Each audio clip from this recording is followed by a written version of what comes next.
Bonjour à tous, j'ai décidé de vous parler aujourd'hui de l'un des sujets qui me passionne le plus ces derniers temps et ça fait longtemps que je voulais en parler. J'ai décidé d'appeler cela le pouvoir des images.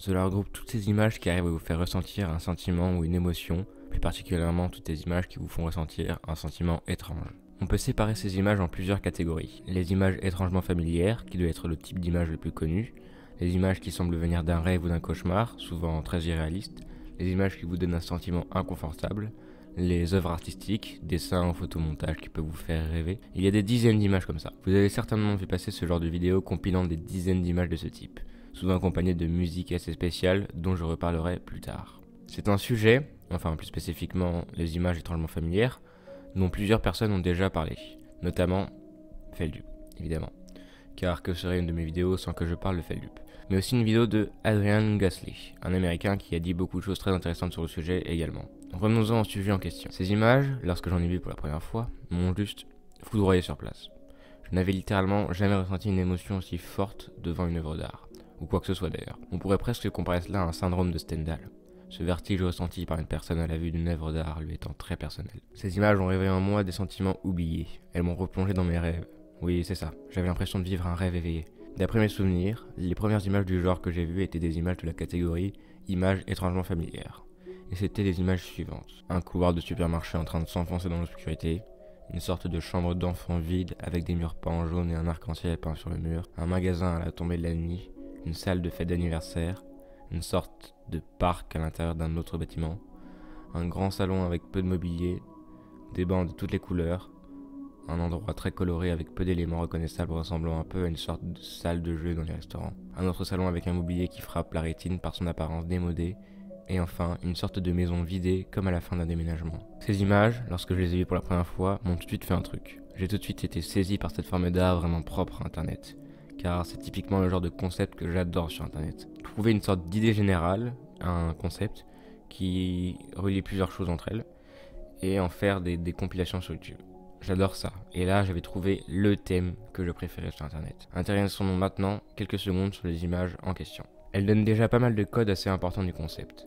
Des photos de mauvaise qualité, qu'on qualifie de cursed, c'est-à-dire prises dans des angles de vue étranges avec très peu de luminosité, des photos plutôt floues, du format 4/3, des photos prises la nuit avec un flash, enfin bref, des photos prises avec le cul quoi. Mais qui dit photo prise avec le cul, dit amateurisme. Et qui dit amateurisme, dit plus proche du réel. Sans oublier que la mauvaise qualité nous montre également à quel point ces photos ne sont pas récentes. Et c'est justement ça l'effet recherché par les photos qui se veulent étrangement familières. Évoquer un souvenir lointain, qui remonte à notre enfance. Car un souvenir lointain, c'est quelque chose qu'on en a en tête mais on a du mal à se rappeler clairement. Ces photos donnent clairement l'impression de dater d'il y a 10, 15, 20 ans. Mais en plus de ça, c'est ce qu'elles montrent qui nous frappe le plus. Ce sont très souvent des choses relatives à l'enfance, que ce soit directement ou indirectement.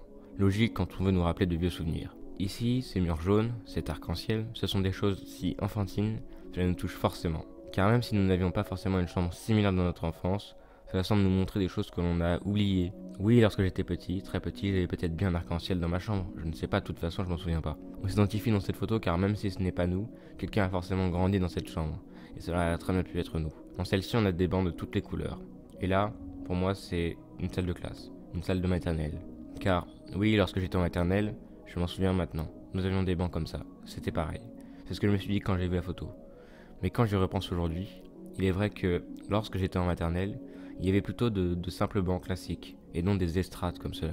Mais à la vue de cette photo, mon cerveau s'est adapté et a modifié mon souvenir. Je trouve ça juste fou. Encore aujourd'hui, cette image fait partie de celles qui marchent le mieux sur moi. J'y vois mon école, ma classe de petite section, une époque dont il me reste encore quelques bribes d'instants perdus à jamais dans le passé. C'est d'ailleurs pour ça que la majorité des photos sont très sombres. Les pièces sont dans le noir, les photos sont prises de nuit. Ce lieu qui est dans une école, un lieu qui se fréquente de jour habituellement, est si spécial vu de cet aspect. C'est la métaphore parfaite pour représenter la lente chute de ce lieu dans l'oubli, lorsqu'on grandit bien sûr. En décrivant cette image-là, tout à l'heure, je disais que ce lieu ressemblait à ces salles de jeux dans les restaurants. C'est en tout cas ce qu'elles évoquent pour moi. Et si ça se trouve, elles évoquent totalement autre chose pour quelqu'un d'autre. En fait, ce concept fonctionne vraiment grâce à l'interprétation de chacun. C'est pour cela que certaines images vont très bien marcher sur certaines personnes et beaucoup moins bien marcher sur d'autres. Dans les images que je vous ai montrées tout à l'heure, il y a également celle-ci, qui me frappe énormément. Celle-ci me touche vraiment au plus profond de moi à chaque fois que je la vois. Et encore aujourd'hui, j'ai du mal à en donner les raisons. Je crois que c'est très lié aux briques rouges. Ces briques rouges, à chaque fois que je les vois quelque part, dans un film, sur un dessin ou même dans la réalité, elles me procurent un sentiment étrange de nostalgie. Je pense que c'est à cause du fait que ce type d'architecture soit très caractéristique des banlieues américaines ou anglaises des années 80. Ce qui nous amène à parler de cette nostalgie que beaucoup, mais vraiment beaucoup de gens ont envers les années 80. Années qu'ils n'ont en général pas vécues. Et je fais partie de ces gens, voilà. Moi aussi j'éprouve aussi une sorte de nostalgie pour ces années que je n'ai même pas vécues, mais où tout semblait plus simple et super confortable en quelque sorte. Je n'y peux pas grand chose, c'est comme ça. Le fait de ne pas connaître cette époque nous fait imaginer un tas d'a priori et on s'enlise rapidement dans notre imagination. Et c'est pour cela que dans le format images étrangement familières, on retrouve beaucoup d'images qui semblent venir de cette époque. La salle d'anniversaire par exemple. Tous les accessoires ont l'air extrêmement démodés. Les clowns que l'on voit font presque peur, à l'image de ces vieilles poupées appartenant au siècle dernier qui deviennent aujourd'hui de véritables icônes de la peur. Les tables sont couvertes de nappes rouges, bleues et jaunes, des couleurs plutôt vives, caractéristiques de l'époque mais avec une différence. Elles sont très assombries, et donc encore une fois, remplacent la joie du moment présent par le regret du passé. Cela montre une autre des caractéristiques principales des images étrangement familières, l'obscurité. Beaucoup de photos sont prises la nuit, ou sont très sombres.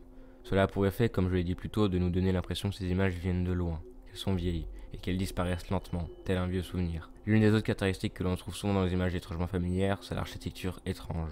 Des architectures un peu spéciales, qui rendent le lieu en question un peu unique et reconnaissable, vous rappelant des lieux similaires où vous êtes déjà passé. Regardez ici, une sorte d'espace entre le plafond et le mur. De même pour ici, mais avec des fauteuils.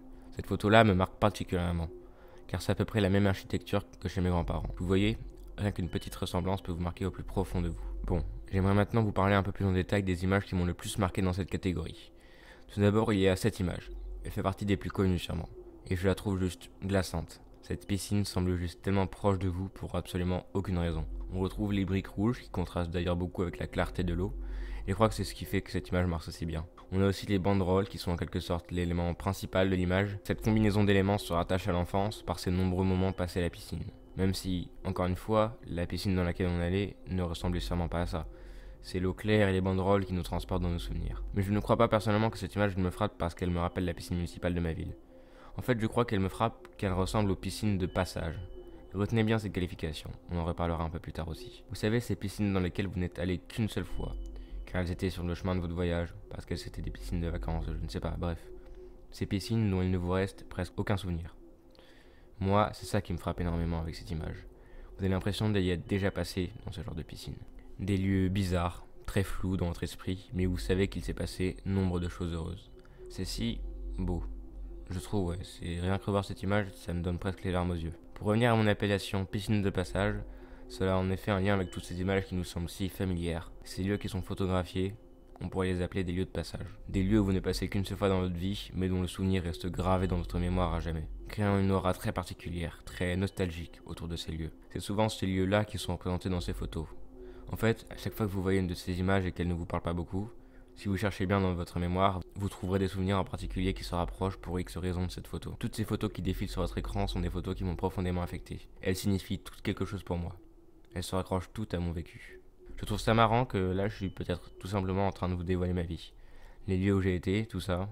Car ces photos ne vont peut-être pas du tout vous parler à vous qui regardez cette vidéo. C'est là qu'on se rend compte à quel point cette chose est viscérale. J'aimerais maintenant vous parler d'autres types de photos, parfois un peu moins connus mais tout aussi étrangement efficaces sur notre sensibilité. Par exemple, les photos représentant des lieux vus dans nos rêves et cauchemars. Je trouve ça hyper intéressant également. On retrouve ici des photos bien plus irréelles et représentant des lieux bien plus étranges ou spécifiques. On a ici une sorte de screenshot de dessin animé montrant des collines verdoyantes surplombées par des maisons construites de travers. On est ici dans un univers bien plus imaginaire, de même pour celle-ci ou celle-là. Pour le coup, ces photos-là ont un peu moins de codes spécifiques. Les éléments importants restent les mêmes que pour les photos étrangement familières. Pas de personnes sur la photo, des angles de vue étranges, des lieux qui se raccrochent à l'enfance, on y ajoute juste un petit peu une petite dose d'irréalité, et voilà. Cela a sûrement déjà dû vous arriver de vous souvenir d'un seul coup d'un très vieux rêve que vous aviez fait enfant. Vous êtes alors traversé par un sentiment de nostalgie d'une puissance phénoménale, et c'est un sentiment que personnellement je trouve fantastique. Et bien, c'est à peu près ce sentiment-là que vous allez ressentir en voyant ce genre d'image. Vous allez vous souvenir de vieux rêves qui vous ont marqué étant enfant, mais que vous avez désormais oubliés. La réapparition des souvenirs perdus. Voilà une thématique qui me tient extrêmement à cœur. J'aimerais aussi parler un petit peu de certaines images totalement différentes qui ont sûrement un tout autre effet que j'ai beaucoup plus de mal à décrire. Cet effet, c'est comme un émerveillement face à des mondes imaginaires, ou face à des décors très irréalistes, donc soit fantastiques ou bien plutôt de l'ordre de la science-fiction. Voici quelques-unes de ces images. Je les trouve incroyables dans le sens où elles nous donnent une sorte d'envie d'un seul coup de vivre tels les personnages que l'on voit dans l'image. Celle-là par exemple, qui est celle qui m'a le plus marqué. Vous ne trouvez pas qu'elle donne envie de partir à l'aventure dans ce genre de décor? C'est juste fou. Ou celle-ci qui donne envie d'être là, dans l'espace, à pouvoir contempler la Terre. Ces images-là sont souvent des montages ou des dessins qui illustrent parfaitement l'imaginaire et c'est juste fantastique. Ce thème est beaucoup lié à ce qu'on peut ressentir en lisant un roman d'aventure ou une BD de science-fiction. Cette plongée dans un monde étrange, plein de bizarreries, qui ne demande qu'à être exploré. Cette sensation, c'est le goût de l'aventure qui pousse certains à parcourir le monde pour visiter 1001 paysages. Et j'avoue que l'un de mes plus grands rêves à moi serait de faire le tour du monde. C'est la même sensation au fond, vouloir s'évader. Sur YouTube, la mode des images s'est désormais bien répandue, surtout aux États-Unis. Mais désormais, on trouve aussi bien d'autres thèmes, surtout liés à des phobies, comme images d'automatonophobie, c'est très dur à dire, avec de la musique inquiétante. Images de nyctophobie, avec de la musique inquiétante. Images de mégalophobie, avec de la musique troublante. Ou encore images d'autophobie, avec de la musique dérangeante. Bref, le format s'est bien démocratisé et j'en suis littéralement fan. Je reviendrai là-dessus en conclusion, mais tout cet univers des images me passionne réellement à un point incommensurable. Justement, avant de conclure, j'aimerais parler juste quelques minutes de la musique. La musique que l'on associe à cet univers des images, car c'est évidemment une autre phase de ce sujet qui me passionne énormément. Sur la plupart des vidéos, on va avoir droit à des musiques inquiétantes qui se rapprochent à peu près toutes du genre du dark ambiance. On a par exemple l'ambiance des premiers Five Nights at Freddy's, que je trouve incroyable.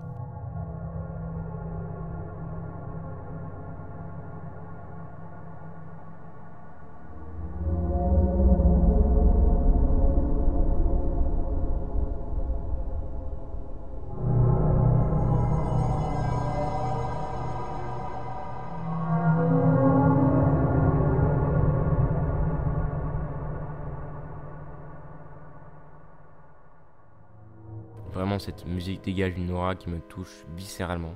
C'est le long bruit métallique qui se répète sans cesse, donnant l'impression d'être coincé dans une sorte de tuyau. On a aussi d'autres musiques qui essayent plus d'être nostalgiques, comme par exemple des instrumentales tirées de Minecraft, comme celles que l'on peut entendre en ce moment.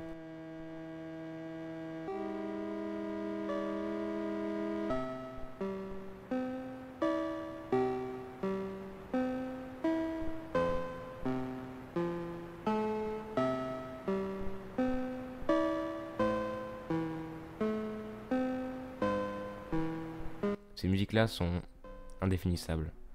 Personnellement, elles me touchent au plus profond de moi-même. Entendre quelques notes suffit à me transporter dans un autre monde. On peut aussi citer School Rooftop de Hisoka, qui avec ses quelques accords arrive à vous endormir le cerveau et vous faire voyager dans votre mémoire.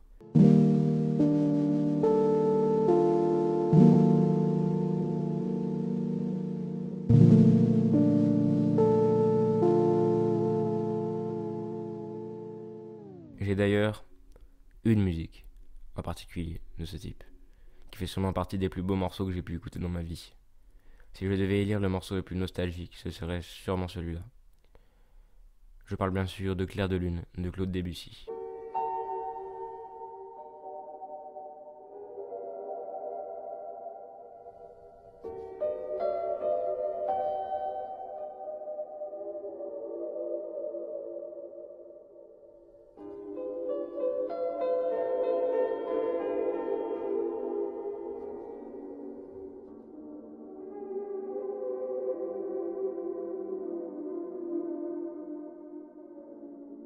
Ce morceau est gravé dans mon cœur depuis la première fois que je l'ai entendu. Il suffit à me donner les larmes aux yeux. C'est rempli d'émotions. Me voici en train de le jouer sur chaque piano que je croise.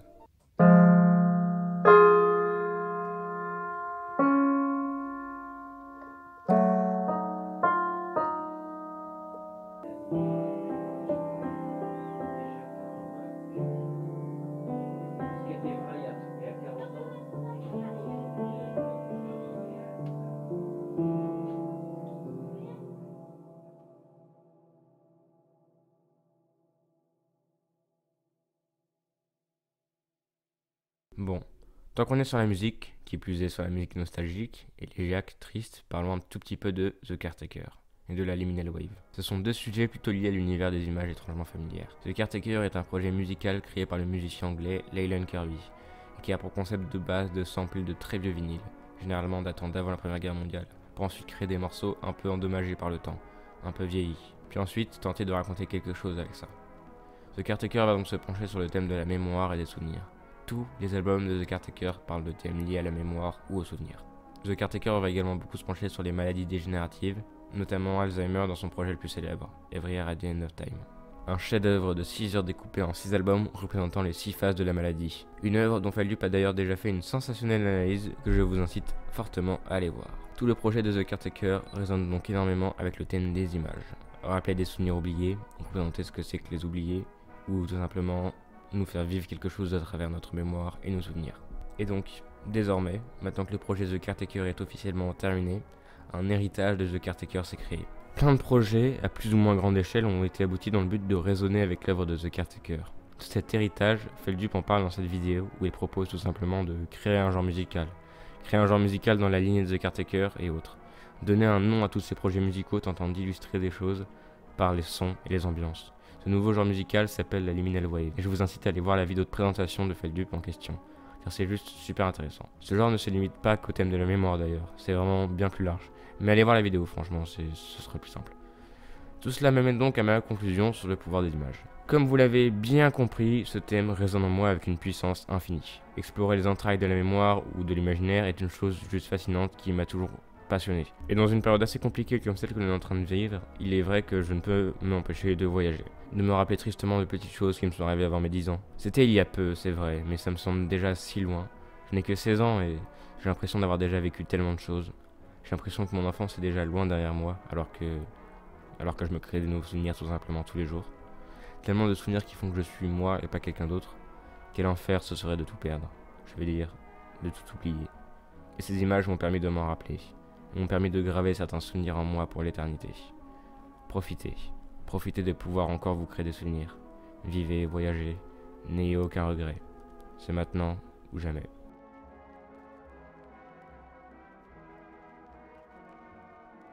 Bon, et ben, quelle vidéo les amis, j'en ai remis du temps à la faire, oui c'est vrai, mais bon, et je n'ai pas d'excuses, lol. Pour finir cette vidéo, je voulais juste vous parler rapidement de 2 projets que j'ai réalisés en lien avec tout ce dont je viens de vous parler, parle bien s'il te plaît, mec. Tout d'abord, cet album, Some Scenes of a Life Before Disappearing, qui est donc un album de Liminal Wave de 8 titres disponible sur Bandcamp et sur ma chaîne de musique. Tous les liens sont en description, et deuxièmement, ce compte Instagram. Voilà, qui est un compte où je poste des images et vidéos avec des auras et des GIAC, et donc aussi des images très en lien avec les concepts dont je vous ai parlé dans cette vidéo. Le compte s'appelle donc Images with the Jack Rays, et il faut savoir que la majorité des images postées sont faites par moi-même. Voilà, j'en suis plutôt content de certaines. Et en voici donc quelques exemples que je trouve pas mal. Donc c'est vraiment un kiff pour moi de réaliser ces images, et je tenais tout de même à vous le partager. Merci d'avoir regardé cette vidéo, et à bientôt.